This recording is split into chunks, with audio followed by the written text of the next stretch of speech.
I can't see it that long. What do you want to know now? The sequence for taking the top end off. As little work as possible. Right, so that'd be the 4 screws, 4 bolts on the intake manifold, right? The place stays right there in place with the hoses on it. The carb stays put. This has to go. The exhaust pipe. But I mean, the manifold comes off, right? No. So take the head off? No? You just pull the head. The top motor mount comes off. No. Up there. Yep. The The aluminum hose clamp bracket. one, yeah. The aluminum, not the steel. Okay. Take all the head bolts out. The exhaust pipe does not have to come off, but it makes it a lot easier, so I just pull the pipe. 2 bolts in the back, right there. 1, 2 on the swing arm. And that clamp on the head, it's off.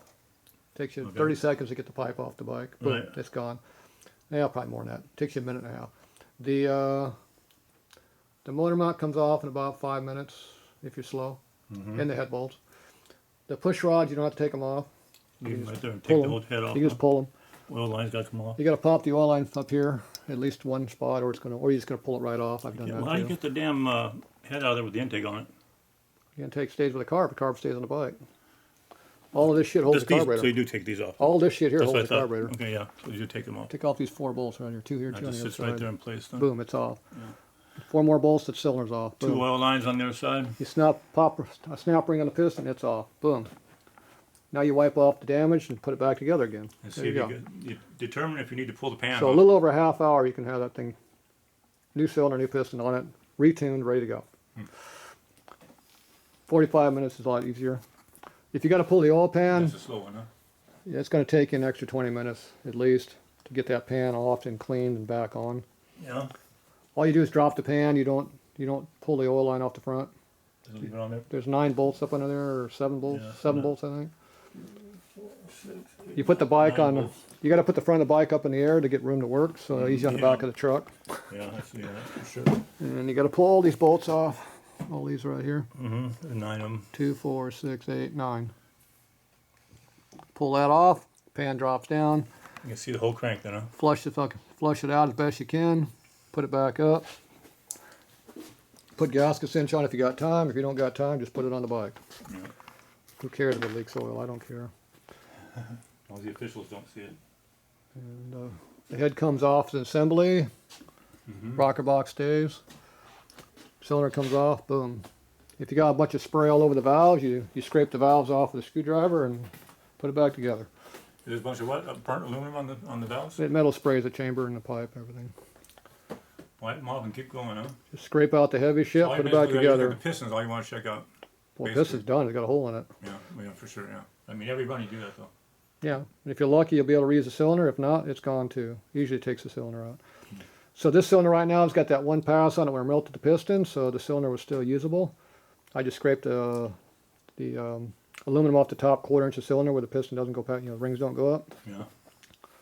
And I just scraped that out with a pocket knife and put it back together. Slammed the piston I took out the night before and down here. I yanked it back out because the rings weren't working on that cylinder. I rerung it. Yeah. So I took the piston rings off the bad pistons, put them on the day old piston, Oh, the other one, yeah.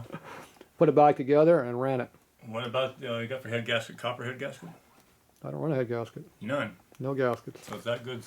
You machined it down yourself? No gaskets. No base gasket. No head gasket. Doesn't blow a head gasket. There's Perfectly nothing. machined or what? Yeah, there's nothing to blow. There's no head gasket. Damn, Can't blow it. There's no gasket. that's good. So it's all machined right. You just put aluminum paint on the 2 surface, bolt it down. That's it, huh? Gasket cinch the cylinder base if you got time. If you don't have time, screw it. Wipe off the heavy stuff, slam the damn thing back together. Race bike. Real race bike here. Yep. Got a zipper. Unlike my fucking thing. I think mine's a race bike, but it ain't. Like I said, you pull the top end off, pull the oil pan out, you go right through the whole motor. All you see is the rod and the crank, and you see ground. So there's nothing to do. You wipe out with all the junk, put it back together. The cam cover, there's no real reason to pull it because the metal doesn't go in there easily. Right. Because all the metal goes in the oil pan. There's a windage tray in there, screen, that diamond screen shit. It's all in, it wraps around the flywheel. And it's got a few holes where it's been poked through from the crap going through. We're going to have to open up one of your oil filters one of these days to see what's really in there. That filter's been on there for years. I never change it. I don't change it. I don't know if I've ever changed that filter. It might be Yeah. the original what I put on it. Wow. It's going to be full of chunks, I'll guarantee you. Runs for I'll guarantee it's full of chunks. How long's the track? 1.3? 1.3 miles. And how far do they measure your time at? The last what? Your speed, how to get them out? The last 50 feet. 50 feet. Cool. The last 50 foot, they got a time trap. Maybe it's 60 foot, whatever. And you wait, you just, after you shut off down there, you wait for someone to come get you in the truck, or what? Yep. You'll ride it back, right? Or you push it. Push it back mile .3 after shit. Well, the finish line's one where you went down further. Yeah. A whole bunch of people down there with trucks probably though. Hang on. Yeah, they got rules. Oh, yeah? If I'm by myself, which is common in these days, then You push it back? I push it back, or I find someone with a trailer that I can throw it up on a trailer, and Wow. they're pushing the race car back, so the trailer's empty. So I just, hey, how about throw me on the back trailer and give me a ride back? And that's usually what happens. Yeah. But I'll push it. I don't care. Is it hard dirt? When Yeah, it's good, dry lake when it's bed. good it is, huh? It's dry lake, but if it's soft, you'd have a problem. But when Yeah, it's this stuff right here. See this dirt all So over? much dust See this on stuff it. all over the bike? That's Yeah. what it is. Yeah, That's what I that's mean. it. So anyway, we just do what we gotta do. You got pistons and shit ready to go for So it, this huh? tire is junk because it's aged out. Still good So it's a nice tire. It's still got titties on the side. It's a GT 501 they don't make anymore. How wide is that rim? 4 inches? 4 1/4 rim, 18. 1/4? 18? 18, 4 1/4. It's a 130 tire. Looks like a 160 from the back. It's nice and flat. Yeah. A lot of meat on the ground. Large diameter, so it helps the gearing. That also helps rolling resistance. It rolls over bumps better than small tires. There you go. How bumpy is the track? Sometimes you get airborne. Sometimes, huh? When you're watching a foot in the air under your front tire and the front end's going lock to lock, that means you hit a big bump. That would make me nervous, that lock to lock thing. Usually I get off the nitrous when that happens. As quick as you can. I leave the throttle wide open though.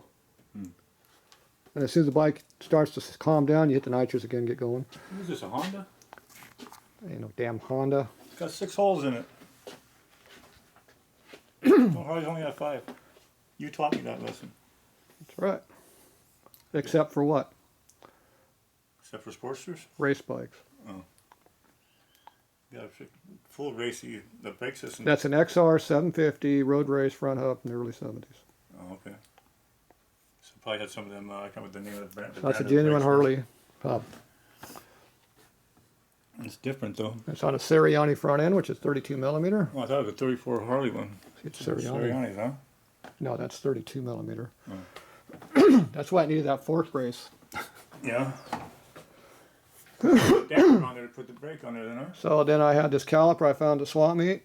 Probably paid $5 for it. What is that? Big Harley, town. Harley or I don't know what the hell it is. PM something? It's Huh? something off. It's off of something. Right.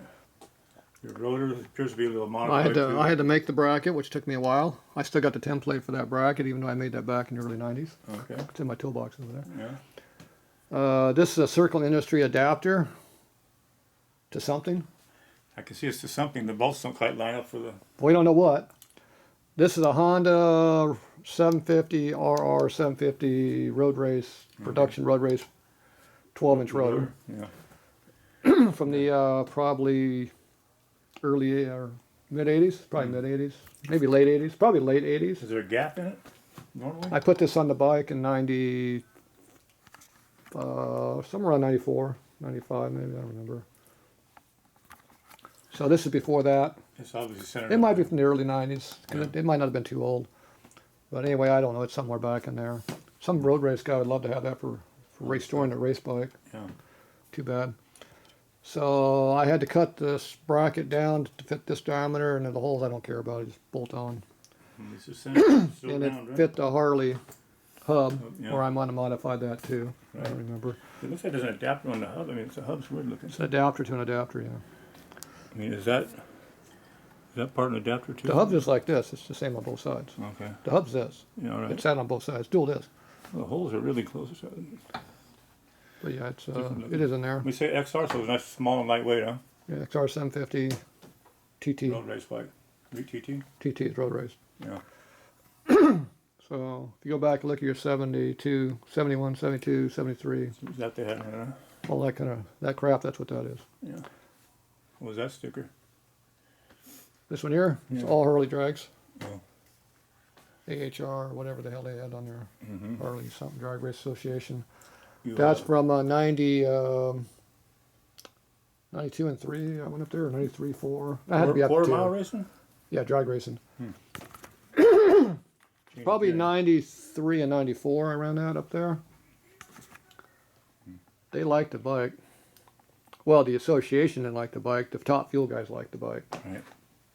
The association didn't like it, huh? And some, Always too picky. the second year, some guy was going to protest me. Try to buy it? He said I was illegal. Can't believe I have an illegal bike. I was running bracket racing, street Yeah. drag race. Right. He, for some reason, thought this wasn't a street bike. I run it on the street. So license plate on the back of the street bike, and light. Well, before that nitrous ball had a big hole in the back, that was a plate back there. When the nitrous bottle got put in there, it took care of that problem. I took off 3 bottles, put one big one back there. Oh, okay. Yeah, But, 3 for one to each. One to each. But it requires a generator. NHR rule, you're supposed to have 2 inches of ground clearance. Right. I don't have 2. I that. thought it was 3. 2 inches. I don't have any of that. I got 1.5 inches to 1.25 inches. And if I put the slick back here, I got about 1 inch. One year I ran the 18 on it, the little narrow one. And the next year I ran the slick, the 7-inch slick. They went the same speed. I couldn't. No difference, huh? The bike doesn't do too good in drag racing. It's too big and heavy, and the gearing sucks. You need a little more to get it going, huh? But it runs 109. Once it gets moving, it moves pretty good.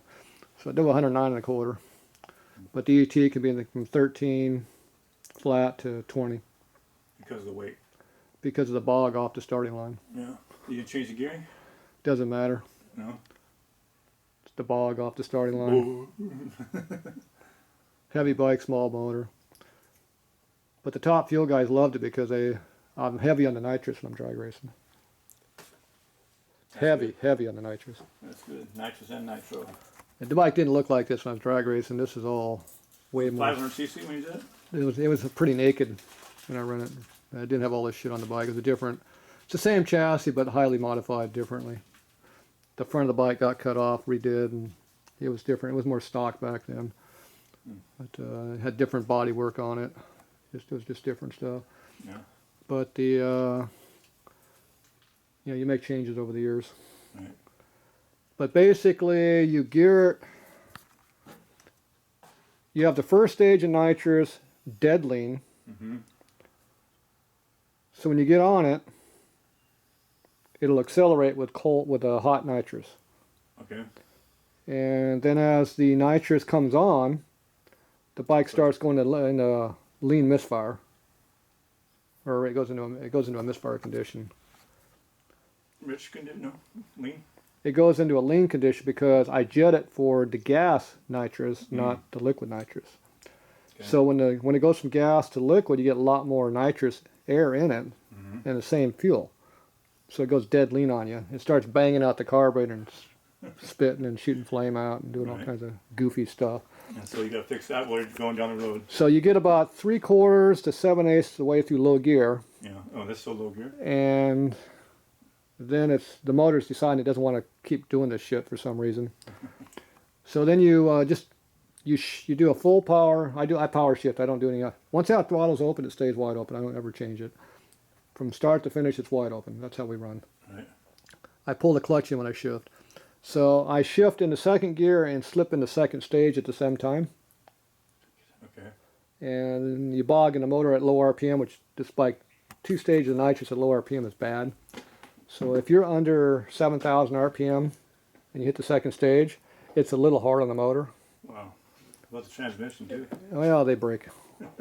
The 6,500 RPM area, you're really asking for to blow the whole top end right off that motor. Really? Yeah, it really is hammering it hard. And So bogs again when you hit in second gear though, huh? the bike does not run under 6,000. That's it. 6,000 and up minimum. There's nothing under 6. It'll just die. Yeah. So that's the problem getting going at drag strip. So anyway, you hit second stage and you bog it with the shift at the same time. So you're probably dropping back to about 6,500 RPM. And all the nitrous comes on at one hit. And it lets out a couple big farts and bangs and probably blows about, I've been told it's like 5 or 6 feet of flame, like a Really? like a 2 or 3 foot diameter flame ball coming out the front of the bike and the back of the bike at the same time. The front of it and what? Out of the carburetor? Comes out the carburetor on the front and comes out the back, On the tailpipe in the back. I don't see the tailpipe. I do see the flame out the front. Yeah. It goes and coughs. It'll do 1 or 2 coughs. And it starts getting that rush of air in it, huh? And then all of a sudden it just comes to life. And then it just goes right up to, you shift it to 8.1, 8.2, 8.3, wherever the hell you want. Something above 8. Wow. And you power shift it all the way down the track. So once it comes on the power, it's winding out hard. And you run it down through the track like that. And whoever's in the other lane, they hear you coming, they're looking for you, and you blow by them like 30 mile an hour faster than they're going. But anyway, that's how you ride it. And it's kind of hard on it. What's the shift pattern on the thing? One on the lower one you use? You or the hammer upper it. one? Huh? You just hammer it. The top one or the bottom one? The bottom one. The bottom was that's the upshifting? By hitting Yeah, the bottom one just down? hammer it.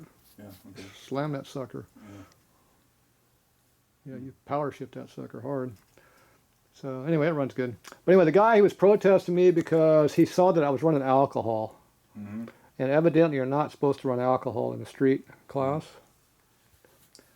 I was thinking And some type of protesting. What's the one where they claim it? I ran gasoline the first year, and this bike does not like gasoline. It burns pistons really bad on gas. Really?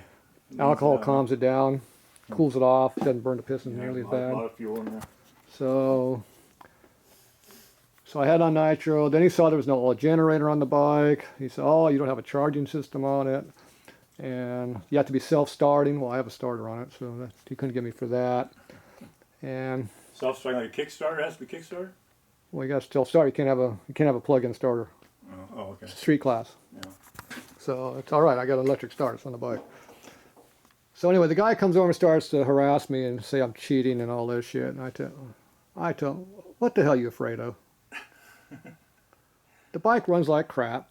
It's not a drag bike. It's a land speed bike. It doesn't run until I'm 100 feet off the starting line before it runs. It's a dog until it comes on the power. Then I'm gone. Yeah. And what are you afraid of? How big is your bike anyway? I'm a 500cc or 30 cubic inch. What are you running over there? You got a big inch Evo over there that you're running, and you're afraid of my little street bike. Yeah. And I ride this thing on the street, so screw you. You know, I had license plate on the back at that time.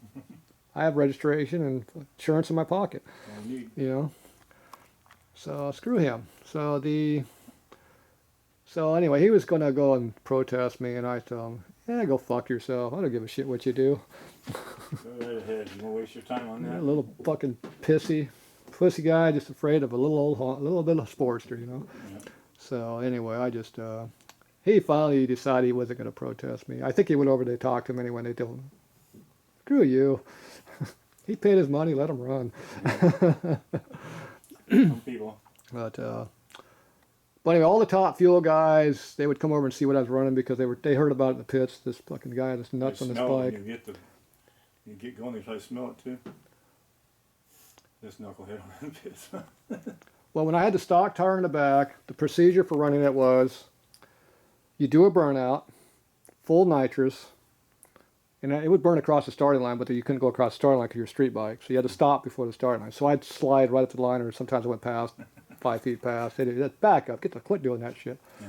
You know, I get a good, 50 feet of burnout going on that tire. And I'd be on nitrous the whole time. Then I come up. Oh, we didn't have no front brake either. I think that was required to have a front brake with the drag race. No front brake. Right. Just rear brake. They didn't give me for that. They didn't talk about that. He was worried about the other shit. So I come up the starting line, stage it, and to keep the nitrous cold, I keep hitting the nitrous button. Boom. And every time you hit the button, it goes boom, goes up to 8,300 RPM, and it comes down real slow. Right. And when the RPM got down, I hit it again, woo, and it go right back up. Just cool it off. Huh? And just Or keep the system cool. that's what we're staging. I keep doing this while we're staging the whole time. Yeah. I'm staging. I'm staging the bike. I keep zinging the motor, and then finally we get the thing staged, and we run the full tree. Mm-hmm. So as soon as I see that first yellow, I drop the clutch and hit the nitrous. And I got the bike at 8,000 RPM, so. Already, yeah. And so bogs down. I'm holding up, I'm holding up 75, 8,000. That's my holding RPM. Right. I just let it rev. I don't give a shit. The bike doesn't care if you rev it. So, like I said, as soon as I see that first amber light, I drop the clutch and slip on the nitrous button, the first stage. Right there. Right there. That just lights that tire up. Wide open from then on to the end. Right on. The clock is ticking down like this. The tire is burning like hell behind me. The bike ain't moving because it's a big slug. Thing's 500 something pounds. And you still don't break the beam?